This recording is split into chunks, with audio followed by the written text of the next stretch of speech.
बिस्मिल्लाहिर्रहमानिर्रहीम। अस्सलाम वालेकुम नाज़रीन, मैं हूं मुनीर सन मुस्तफ़ी और आप देख रहे हैं हमारा यूट्यूब चैनल मुस्तफ़ी टीवी 92। नाज़रीन, जिस तरह हम अपने नाज़रीन के लिए मुख्तलिफ मौज़ूआत पर वीडियोज़ बनाते हैं जिसमें तारीख़ी मकामात की सैर करवाते हैं, आज हम पाकिस्तान के खूबसूरत तरीन शहर, पाकिस्तान के बहुत बड़े शहर चिन्योट में मौजूद हैं। यहाँ पर बहुत सारी तारीख़ी सैरगाहें मौजूद हैं, तारीख़ी मकामात हैं। हम आपको सारे मकामात की आज सैर करवाएँगे। अभी हम मौजूद हैं बू अली शाह कलंदर के मज़ार के ऊपर, उनके मज़ार पर हम हाज़िर हैं।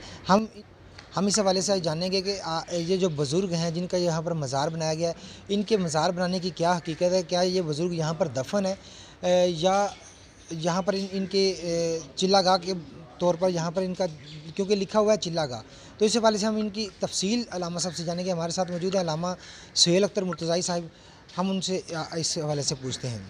जी अल्लामा साहब, ये बताएं कि ये जो दरबार बना हुआ है, ये बुज़ुर्ग जो बू अली कलंदर के नाम से इनका दरबार बनाया गया, यहाँ पर चिल्लागाह ऊपर लिखा हुआ है चिल्लागाह इनकी, तो इनका असल जो दरबार है इस हवाले से हमारे नाज़रीन को बताएं। नहमदहू व नसल्ली अला रसूलिहिल करीम, अम्मा बाद, बिस्मिल्लाहिर्रहमानिर्रहीम।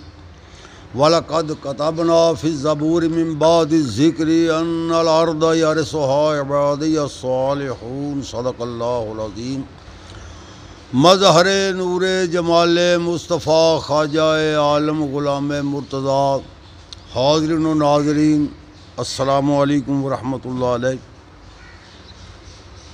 जी आयत मुबारक पढ़ी सूरत अंबिया 17वें सपारे के अंदर उसकी कुरान पाक की आयत पा के इसका तर्जमा है कि खुदावंद ज़ुल जलाल ने फरमाया वाला कद कताबना फिज़ ज़बूर, कि ये गल नूं असीं अलबत्ता तहकीक इस गल नूं असीं ज़बूर विच भी लिखिया सी। गल केड़ी सी? अल्लाह पाक ने फरमाया वाला कद कताबना फिज़ ज़बूर, कि अलबत्ता ये गल नूं असीं ज़बूर शरीफ विच भी लिखिया सी। गल ये सी कि मिम बाद ज़िक्र, अपने ज़िक्र तो बाद, अन्नल अर्दा यारिसुहा इबादियस सालिहून, ये सारी ज़मीन जिहड़ी है इहदे वारिस मेरे सालिहीन बंदे होणगे। सारी ज़मीन दा मालिक वारिस अल्लाह है, तो जिहड़े इहदे वारिस ने वो अल्लाह दे सालिहीन औलिया इज़ाम होणगे। मुफस्सिरीन कराम ने इहदे इस तरह कौल पेश किए ने या इसकी तशरीह शरह इस तरह की, ये जिहड़ी अन्नल अर्दा, ये ज़मीन तो मुराद जिदों अल्लाह पाक ने सालिहीन दी ज़मीन क्या है, जिदे वारिस सालिहीन नूं क्या है, ये ज़मीन तो मुराद मुल्क शाम दी ज़मीन है। और बाज़ मुफस्सिरीन कराम दा कौल है कि इस ज़मीन तो मुराद जन्नत दी ज़मीन है, कि जन्नत दे विच सारे सालिहीन ही होणगे। और मुल्क शाम दे बारे क्या कि उत्थे सालिहीन अंबिया मुरसलीन दे मज़ारात ने, वो ज़मीन है। और एक कौल यह कि सारी ज़ारा ज़मीन दे जेड़े वारिस ने वो अल्लाह दे ये गौस कुतुब ते अब्दाल लोग ने। तो ये जिन्हों चाहन सल्तनत अता कर देन, जिन्हों चाहन उहदे कोलों खिच लैन, छीन लैन, खो लैन। तो हज़रत शाह शरफुद्दीन बू अली कलंदर रहमतुल्लाह अलैह सन 608 हिजरी के अंदर बरोडा खेड़ा ज़िला करनाल यानी पानीपत करनाल पंजाब का इलाका है, अजकल इंडिया दे विच ये 608 हिजरी दे विच उत्थे पैदा होए। और आपने जेड़े उस वक्त मरवजा आलूम सी, जिन्हें इलम पढ़ाए जाते सी दीन दे इस्लाम दे सारे इलम शाह शरफुद्दीन रहमतुल्लाह अलैह ने हासिल किए। और उस तो बाद आप एक बड़े मुस्तनद खतीब, बेमिसल वाइज मुफ्ती, साहिब तहरीर बुज़ुर्ग और आप बेमिसल इमाम सी। हर इलम दा जेड़ा फजल कमाल इन्हां विच मौजूद सी। कुछ अरसा बाद इन्होंने अपने आप को थोड़ा जिहा अल्लाह पाक की याद भी ज़्यादा रखना या रहना शुरू करता। तो गल ये सी कि एक दफ़ा आपने करनाल दे विचों अपने एक गुलाम नूं घल्लिया कि बेटा साडा काम है दिल्ली शहर दे अंदर, ए काम करके तो तू आके इहदा वार जवाब देना है। वो गुलाम जिस वेले दिल्ली गया तो वो अपने मुर्शद की याद में खुब्बा सोचता है, सोचता सोचता जा रहा है। तो अगों वक्त के गवर्नर की सवारी हाथी ते सवार है गवर्नर, और सवार हाथी ते आ रहा है गवर्नर, वो अगे वो पुलिस है जी वो रस्ता बना रही, हट जाओ पीछे कर रहा है। तो ये हज़रत शाह शरफुद्दीन बू अली कलंदर रहमतुल्लाह अलैह दा गुलाम जिहड़ा पानीपत करनाल बरोडा खेड़ा जो निकलिया सी, वो जिसले अगे आ गया तो उन्होंने इस चीज़ की होश ही ना रही कि की कह रहे हैं, वो अपने मुर्शद की याद ही जा रहा है। तो सिपाही ने 2 कोड़े मारे कंड दे विच। जो कोड़े वजे दर्द हुई तो एक बार वेख्या तो वो दर्द महसूस हुई तो उतों ही वापस हज़रत शाह शरफुद्दीन बू अली कलंदर के पिंड में वापस आ गया। मुर्शद ने पूछा कि बच्चा वो काम कर रहा है, तो उन्होंने वो कमीज़ ला के कंड कमर विखाई के वेखो हज़रत तुहाडा हुक्म लैके मैं जा रहा सी और इस तरह वक़्त के हुक्मरान ने वक़्त के गवर्नर ने मैनू यह कंड दे कोड़े मारे ने, मैं हज़रत तुहाडा काम उत्थे ही छड्ड आया। तो हज़रत शाह शरफुद्दीन बू अली कलंदर रहमतुल्लाह अलैह बड़ा जलाल आ गया। आपने उस वक़्त फरमाया कि खामारा बरगीरद फरमाने नवीस आज फ़कीर सूए सुल्तान नवीस बाजगीर ई आलम बद गहरे वरना बबख्श में मुल्के तो दीगरे। इहदा तर्जमा है सी कि हज़रत शाह शरफुद्दीन बू अली कलंदर रहमतुल्लाह अलैह ने फरमाया कि खामारा बरगीरद फरमाने नवीस कि बच्चा साढ़े कोल कागज़ ते कलम दुआत लियाओ, असी एक खत लिखना है। खत लिखना किनू है? अज फ़कीर सूए सुल्तान नवीस, मैं फ़कीर बू अली कलंदर खत लिखांगा वक़्त दे हुक्मरान अलाउद्दीन खिलजी बादशाह नूं। और जदों कागज़ कलम दुआत फड़ी तो हज़रत शाह शरफुद्दीन बू अली कलंदर रहमतुल्लाह अलैह ने लिखिया कि उहदे उत्ते आफर लिखिया कि बाज़गीर ई आलम बद गहरे वरना बख्श में मुल्के तो दीगरे। ए अलाउद्दीन खिलजी बादशाह या तो अपना बद अमल बद करदार बद तमीज़ गवर्नर तब्दील कर दे, उनकी बाद पुरस कर, उन्होंने पुछ के उन्हें साढ़े गुलाम नूं कोई कोड़े क्यों मारने, वरना असी तेरे को मुल्क लैके किसी होर नूं अता कर देंगे। तो खुदा बंदे जुल जलाल ने फरमाया ये वारस मेरे अल्लाह मेरे स्वालिहून होणगे स्वालिहीन होणगे। तो शाह शरफुद्दीन बू अली कलंदर का जिसलिए खत अलाउद्दीन खिलजी बादशाह नूं दिल्ली में पढ़िया, उन्हें खत पढ़िया तो कंब गया कि जे ये खत जिन्हें लिखिया है अगर उन्हें अल्लाह की बारगाह दुआ कर दी तो उस वक्त मेरी हुकूमत छिन जान दे खतरा है। उन्हें उस वक्त अलाउद्दीन खिलजी बादशाह ने खत पढ़िया, अपने वजीर हज़रत अमीर खुसरो रहमतुल्लाह अलैह नूं अपने दरबार में तलब किया। हज़रत अमीर खुसरो नूं कहा कि ऐ मेरे वजीर ए अमीर खुसरो, ये बू अली कलंदर ने गल कह दी है कि या उन्होंने बाद पुरस्कार वरना तेरी हुकूमत छीन के किसी होर नूं ता कर देंगा। तो ये वो हथ ने ये वो जबान है बू अली कलंदर दी जिदे बारे खुदा बंदे जुल जलाल ने फरमाया कि ला यज़ाल अब्दी यतक़र्रबु इलैया बिन नवाफिल हत्ता अहबबतहू, कि जेड़े बंदे मेरे करीब हो जाते हैं नफल नवाफल इबादत करके मेरे करीब हो जाते हैं, मैं फिर वो हथ बन जाना जिदे नाल वो फड़दा है, मैं वो अख बन जाना जिदे नाल वेहदा है, मैं वो पैर बन जाना जिदे नाल टुरदा है, मैं वो कन्न बन जाना जिदे नाल वो सुनदा है। हालांकि वो अल्लाह पाक इन्हां चीज़ां बन तो पा के पर वो इन्हां चीज़ां विच अजज़ा विच ताकत खुदा बंदे जुल जलाल दी आ जाती है। तो वो इस चीज़ तो अलाउद्दीन खिलजी ने हज़रत अमीर खुसरो नाल लिया, बरोडा खेड़ा ज़िला करनाल यानी पानीपत करनाल के इलाके में हज़रत शाह शरफुद्दीन बू अली कलंदर के आस्थाने ते हाज़र होए। तो हज़रत अमीर खुसरो ने कहा अलाउद्दीन खिलजी बादशाह नूं कि बादशाह मैं कि इहो जिहा नातिया कलाम मुहब्बत वाला लिखना और बड़े सुर ते तरन्नम दे नाल जाके पढ़ांगा उहदे कोल हज़रत बू अली कलंदर दे, जदों मस्त होएगा खुश होएगा वजद विच आएगा तो उस वेले आपां सारा मामला जिहड़ा ना उहदे अगे रखांगे। वो जिस वेले हज़रत बू अली कलंदर के कोल आके हज़रत मीर खुसरो ने कलाम पढ़िया, हज़रत शाह शरफुद्दीन खुश होए। उस वेले हज़रत मीर खुसरो ने कहा कि हजूर तुहाडे गुलाम दे उत्ते जिस गवर्नर की वजह तो ज्यादती हुई है कोड़े वजे ने, ये अलाउद्दीन खिलजी बादशाह ने उन्होंने मुअत्तल कर दिता है, सिपाही नूं जेल बंद कर दिता है और तुसी मेहरबानी करो इनकी सल्तनत ये कोल ही रहन दो, तो ये हक में दुआ कर दो, ये दुआ ना करे जे कि ये सल्तनत किसी होर कोल चली जाए। हज़रत शाह शरफुद्दीन बू अली कलंदर रहमतुल्लाह अलैह खुश होए और अलाउद्दीन खिलजी नूं पक्का यकीन सी कि अगर बू अली कलंदर की ज़बान विचों निकल गया कि बादशाही या अल्लाह इहदे कोल खो के इहनूं दे तो मेरी सल्तनत खुश जानी है। ये आपकी करामत सी। आपकी करामत के हवाले नाल ही तज़किरतुल औलिया मशाइख नक्शबंद के अंदर हज़रत प्रोफैसर अल्लामा नूर बख्श तवक्कली रहमतुल्लाह अलैह ने एक करामत आप दी लिखी है। आप फरमाते ने कि हज़रत शरफुद्दीन बू अली कलंदर रहमतुल्लाह अलैह मजजूबन हालत में जा रहे सी। इधरों उस वक्त फिरोज शाह सुल्तान फिरोज शाह हिंदुस्तान का हुक्मरान सी।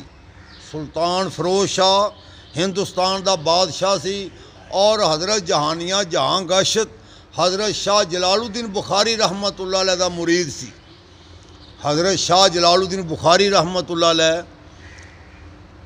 दिल्ली शहर जा रहे हैं और जिथे अजकल सैयदना इमाम रब्बानी सैयदना मुजद्दिद अल-अफ़सानी रज़ी अल्लाह तआला दा मज़ार शरीफ है।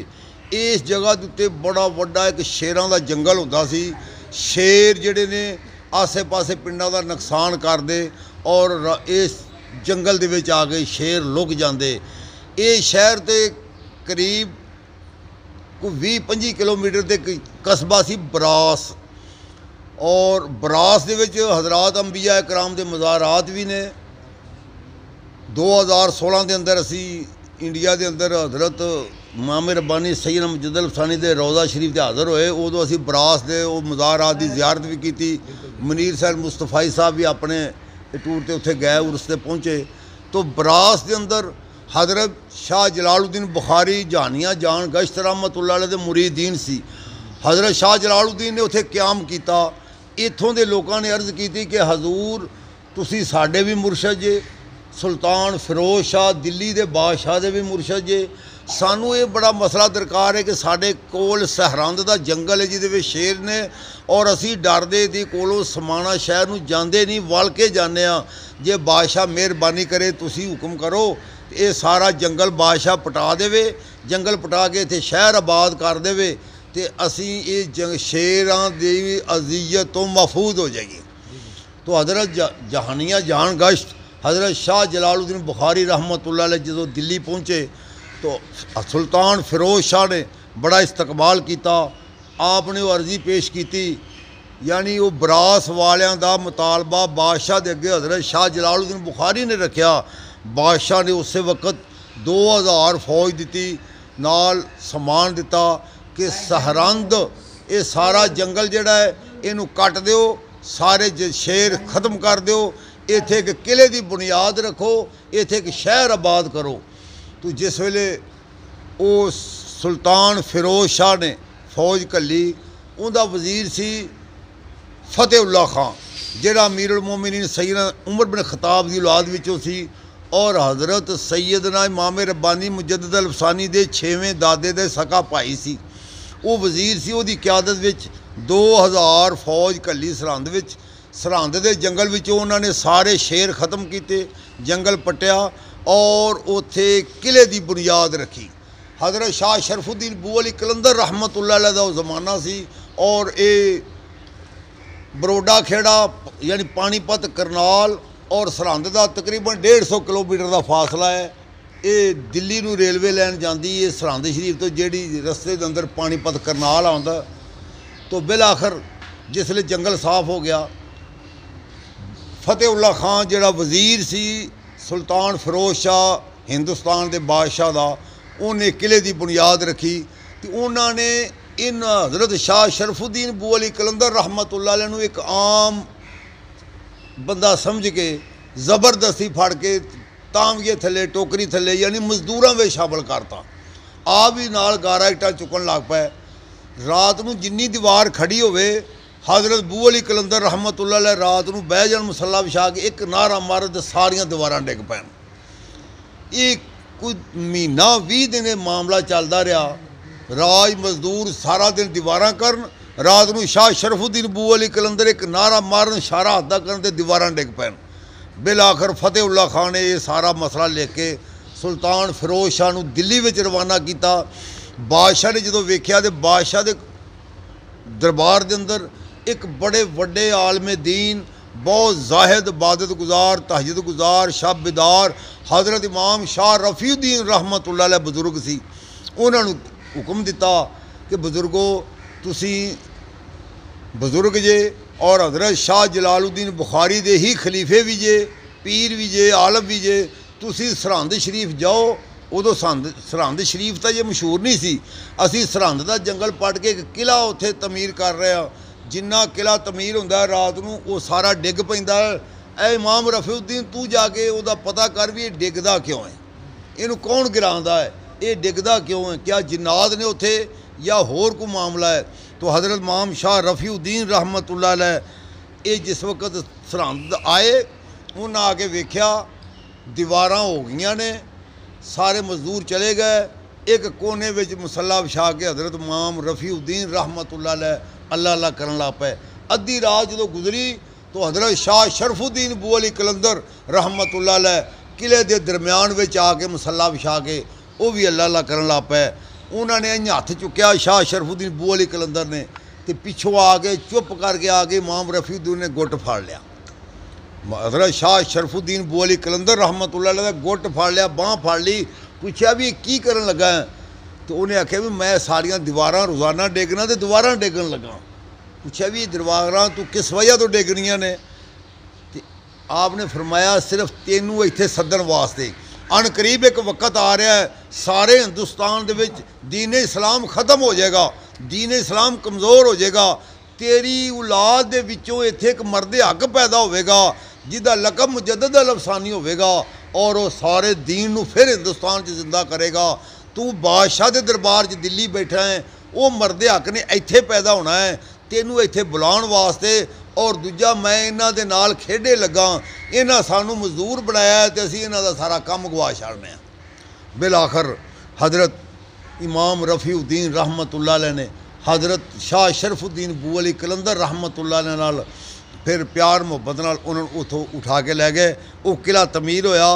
उत्थे हज़रत वक़्त दा शहनशाह सुल्तान फिरोज शाह ने इस सरहंद की सारी जगीर हज़रत शाह इमाम रफीउद्दीन रहमतुल्लाह अलैह दे नां कर दी। और 6वीं औलाद विचों यानी हज़रत शाह इमाम रफीउद्दीन रहमतुल्लाह अलैह दे घर जिहड़ा बेटा पैदा होया उहदा नां सी शेख हबीबुल्ला। उहदे घर जिहड़ा बेटा पैदा होया उहदा नां शेख मुहम्मद और उहदा बेटा सी शेख अब्दुल हई रहमतुल्लाह अलैह और उहदा बेटा सी हज़रत शेख अब्दुल आहद जिहदा मज़ार सरहंद शरीफ तो दे करीब हज़रत इस्माइल बंदगी रहमतुल्लाह अलैह दे हाथे विच और उहदा बेटे सी हज़रत इमाम रब्बानी सैयदना मुजद्दद अल अफसानी शेख अहमद सरहंदी फ़ारूकी रज़ी अल्लाह तआला अन्हु। ये आप दी करामत सी दूसरी कि आपने सरहंद दे किले दी आबादकारी दे अंदर पहले तो दीवार गिरांदे रहे और गिरांदे इस वास्ते रहे कि इमाम रफीउद्दीन दी औलाद विचों इमाम रब्बानी सैयदना मुजद्दद अल अफसानी रज़ी अल्लाह तआला अन्हु ने इस मुकाम ते पैदा होना है और इस बहाने इत्थे बुलाउण वास्ते। रहा मसला हज़रत शाह शरफुद्दीन बू अली कलंदर रहमतुल्लाह अलैह दा कि मज़ार इन्हां दा केड़ा है, ये चिल्ला गाह है, ये कदों दी है। ये वाक़यात ने तकरीबन 800 साल पुराने। सन 608 हिजरी के अंदर पहले मर्ज किया है कि हज़रत शाह शरफुद्दीन रहमतुल्लाह अलैह बरोडा खेड़ा ज़िला करनाल पंजाब भारत दे विच पैदा होए और आपने इस थां ते आके चनाब दरिया के किनारे ते आके इत्थे पहाड़ी इलाके दे विच उदों इस थां दे उत्ते पहाड़ दी एक सुरंगनुमा जगह सी। आपने 12 साल इत्थे चिल्ला कीता, 12 साल चिल्ला कीता। मौला मुश्किल कुशा शेर खुदा सदल्लाह गालिब मतलूब कुल्ले तालिब इमामुल मशारिक वल मगारिब हज़रत सैयदना अली इब्ने अबी तालिब रज़ी अल्लाह तआला अन्हु जो हाज़र होए तो आपने जो ज़ियारत की तो आप मदोशी में आ गए, सुकर में आ गए, मजजूबियत में आ गए, वजदानी कैफियत में आ गए। तो आप मौला अली ने पूछा मंग बच्चा की मांगना, तू बड़ी मेहनत की है। तो आपने उस मस्ती में क्या उस मदोशी में क्या कि सानू अली कर दो। हालांकि अगर आप होश हवास में होंदे तो इस तरह नहीं से उन्हें आखना। वो तू कि वो मुहब्बत वो इन्ने खुब चुके सी, उन्होंने ज़बान चो ही निकलिया। मौला अली ने फरमाया जा अली तो नहीं को हो सकता पर तेरे विचों अली की बू आएगी, तेनों बू अली कलंदर का लकब अता कर दिता है। इतों फिर आपनू बू अली कलंदर कहन लग पे। आप दा 724 विच वसाल भी उत्थे ही जाके होया पंजाब भारत इंडिया के अंदर बरोडा खेड़ा ज़िला करनाल यानी पानीपत करनाल दे विच आप दा वसाल होया। मज़ार शरीफ, दरबार शरीफ, कबर शरीफ आप दी उत्थे ही है। ये जिहड़ा जिथे असीं अज मौजूद बैठे हैं चिनोड़ दे चनाब दरिया के किनारे के उत्ते जिहड़ी ये रौनक है सारी, जिहड़ा सिलसिला सारा ये उहदी याद विच है कि इत्थे शाह शरफुद्दीन बू अली कलंदर रहमतुल्लाह अलैह ने अज तो 800 साल पहले 12 साल का चिल्ला किया है। उहदी याद विच ये जगह जिहड़ी ना बनाई गई है, उहदी याद ताज़ा करने वास्ते, यानी कि लोग जियारत करने वास्ते आते हैं, दुआ मंगते हैं, खुदावंद जुल जलाल इसकी बरकत नाल कबूल करदा। ये सी तुहाडे सवाल का जवाब। जी नाज़रीन, ये था हमारा आज का जो प्रोग्राम हमने आपको दिखाया सैयद बू अली कलंदर रहमतुल्लाह अलैह के मज़ार के हवाले से। हमने बताया कि ये उनकी चिल्लागाह है। अल्लामा साहब ने बहुत प्यारे अंदाज़ में हमें उन बुज़ुर्गों की करामतें भी सुनाई और बताया कि ये जो बुज़ुर्ग हैं हमारे, ये इनका ताल्लुक़ हज़रत मुजद्दिद अल-फ़सानी रहमतुल्लाह अलैह के बुज़ुर्गों से, उनके बड़े वालिदैन से इनका ताल्लुक़ रहा है। तो इंशाअल्लाह हम आपसे एक अगली वीडियो में मिलेंगे। दुआ में याद रखिएगा। अस्सलामु अलैकुम व रहमतुल्लाहि व बरकातहू।